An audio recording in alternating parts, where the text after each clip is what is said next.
নতুন রিন, যার প্রোসিএস টেকনোলজি গভীর থেকে পরিষ্কার করে আর ধরে রাখে কাপড়ের নতুনের মতো উজ্জ্বলতা। নতুন রিন অ্যাডভান্সড পাউডার, নতুনের মতো উজ্জ্বল। যেটার মধ্যে তোর কোনো কন্ট্রোল নাই,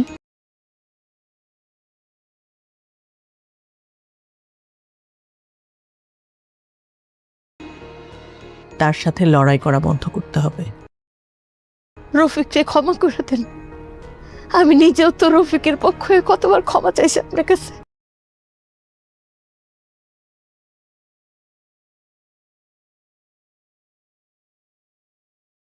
বাবা কিছু টাকা দিচ্ছে, বললো যে সামনে যেহেতু ঈদ, তোমার জন্য কিছু কিনতে, আমার জন্য কিছু কিনতে। আমি তোমার জন্য দেখো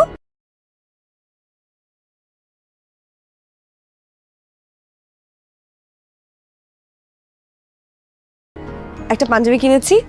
আচ্ছা, অসুবিধা নেই, বলতো কোথায় সেন্ড করতে হবে? বল। এই জায়গা, জি এইখানটায়? জি।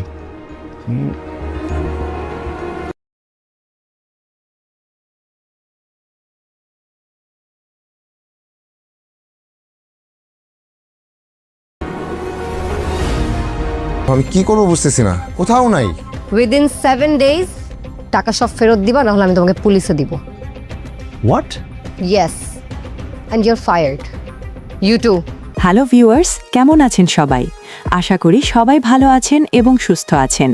বরাবরের মতো আজও আপনাদের জন্য নিয়ে এসেছি একটি নতুন আপডেট। আজকের এই ভিডিওতে আমরা কথা বলবো জনপ্রিয় পারিবারিক নাটক এটা আমাদেরই গল্প এর 37 নম্বর পর্ব নিয়ে।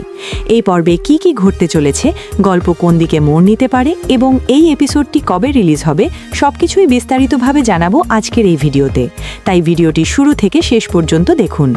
প্রথমেই জেনে নেওয়া যাক, এটা আমাদেরই গল্প নাটকের 37 নম্বর পর্বটি আগামী 11 মার্চ বুধবার দুপুর 12টায় ইউটিউবের সিনেমাওয়ালা চ্যানেলে প্রকাশিত হওয়ার কথা রয়েছে। এবার চলুন গল্পের দিকে যাই। পুরনো একটি 3তলা বাড়ি। বাইরে থেকে দেখলে মনে হয় অনেক বছরের ইতিহাস জমে আছে এই বাড়ির দেয়ালে। লালচে ইটের গায়ে শ্যাওলা, বারান্দার গ্রিলের রং উঠে গেছে আর ছাদের কার্নিশে কবুতরের বাসা। কিন্তু এই বাড়ির ভেতরে আছে একটি পরিবারের অসংখ্য স্মৃতি, ভালোবাসা এবং কিছু গোপন সত্য। এই বাড়িটি তৈরি করেছিলেন হাসান সাহেব। যখন তিনি বাড়িটি তৈরি করেন তখন তার বয়স ছিল প্রায় 30-এর কাছাকাছি।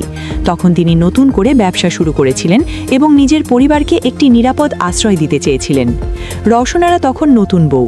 তিনি হাসি মুখে বলেছিলেন, বাড়িটা বড় করো না, সংসারটা বড় করো। হাসান সাহেব হেসে বলেছিলেন, দুটোই বড় করব। এরপর ধীরে ধীরে পরিবার বড় হতে থাকে।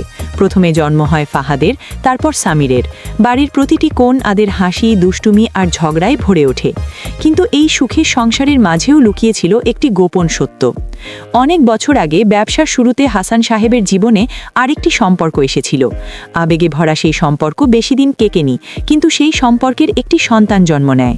ছেলেটির নাম আরিয়ান। আরিয়ান তার মায়ের সঙ্গে দূরে বড় হয়েছে। হাসান সাহেব দূর থেকে তার খোঁজ খবর রাখতেন এবং আর্থিক সাহায্যও করতেন, কিন্তু কখনো প্রকাশ্যে তাকে নিজের সন্তান হিসেবে স্বীকার করেননি। রওশনারা এই বিষয়টি জানতেন। প্রথমে তিনি খুব কষ্ট পেয়েছিলেন, কিন্তু সংসার ভেঙে যেতে দেননি। তিনি শুধু একটি শর্ত দিয়েছিলেন, তার 2 ছেলের ভবিষ্যৎ যেন নষ্ট না হয়। সময় এগিয়ে যায়। ফাহাদ নিজের জীবনে স্থির হয়ে যায় আর সামির একটু অন্যরকম স্বপ্ন দেখতে শুরু করে। সে নিজের ব্যবসা শুরু করতে চায়। এক বন্ধু রাশেদের সঙ্গে পার্টনারশিপে সে ব্যবসা শুরু করে। রাশেদ বড় বড় স্বপ্ন দেখাতে জানত। সে বলেছিল, দেখিস 2 বছরের মধ্যে আমরা শহরের সেরা কন্ট্রাক্টর হব। সামির বিশ্বাস করেছিল। ব্যবসা শুরু করার জন্য ব্যাংক থেকে 25 লাখ টাকা লোন নেওয়া হয়। সামির ভেবেছিল ব্যবসা দাঁড়িয়ে গেলে সব টাকা শোধ হয়ে যাবে, কিন্তু বাস্তবে সবকিছু ঠিকভাবে চলছিল না। রাশেদ ধীরে ধীরে টাকার হিসেব গোপন করতে শুরু করে। সে সামিরের সাইন ব্যবহার করে অতিরিক্ত টাকা তুলে নিতে থাকে এবং প্রকল্পের লোকসান দেখিয়ে নিজের পকেট ভরতে থাকে। কিছুদিনের মধ্যেই সমস্যা শুরু হয়।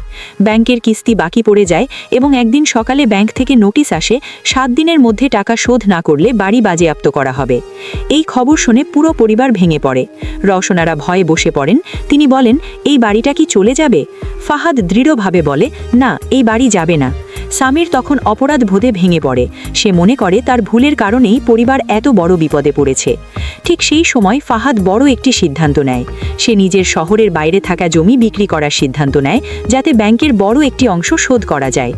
এই সিদ্ধান্তে পরিবার কিছুটা স্বস্তি দেয়, কিন্তু এত চাপ সহ্য করতে না পেরে একদিন হঠাৎ অসুস্থ হয়ে পড়েন হাসান সাহেব। হাসপাতালে ভর্তি হওয়ার পর তিনি 2 ছেলেকে ডেকে একটি বড় সত্য জানিয়ে দেন। তিনি বলেন, বাড়ির কাগজ নিয়ে যা বলেছি সেটা পুরো সত্য নয়, এই সম্পত্তির একটি অংশ তোমাদের আরেক ভাইয়ের নামে। এই কথা শুনে 2 ভাই অবাক হয়ে যায়। পরের দিন হাসপাতালে এক যুবক আসে, তার নাম আরিয়ান। চেহারায় হাসান সাহেবের ছাপ স্পষ্ট।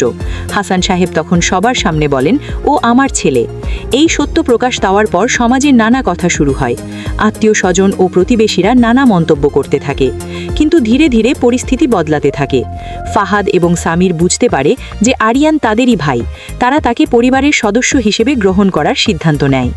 এরপর সম্পত্তি 3 ভাইয়ের মধ্যে ভাগ করার কথা ওঠে, কিন্তু আরিয়ান সবাই অবাক করে বলে সে সম্পত্তি চায় না, সে শুধু পরিবারের স্বীকৃতি চায়।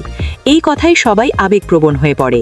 সময়ের সঙ্গে সঙ্গে পরিবার আবার একত্রিত হতে শুরু করে। সামির নতুন করে ব্যবসা শুরু করে, ফাহাদ তাকে সাহায্য করে, আরিয়ানও তাদের পাশে দাঁড়ায়। পুরনো বাড়িটা আবার হাসি আর ভালোবাসায় ভরে ওঠে। এই গল্প আমাদের শেখায় সম্পত্তি ভাগ হতে পারে, ভুল হতে পারে, মানুষ ভেঙে পড়তে পারে, কিন্তু যদি ভালোবাসা থাকে তাহলে পরিবার আবার এক হয়ে দাঁড়াতে পারে। এটা আমাদেরই গল্প নাটকের সবচেয়ে বড় শিক্ষা। তো ভিউয়ার্স, এই ছিল এটা আমাদেরই গল্প নাটকের 37 নম্বর পর্ব নিয়ে আজকের আপডেট। ভিডিওটি যদি ভালো লেগে থাকে তাহলে অবশ্যই লাইক দিন, কমেন্ট করে আপনার মতামত জানান এবং নতুন ভিডিও পেতে চ্যানেলটি সাবস্ক্রাইব করতে ভুলবেন না। সবাই ভালো থাকবেন, সুস্থ থাকবেন। দেখা হবে আবার নতুন কোনো আপডেট নিয়ে।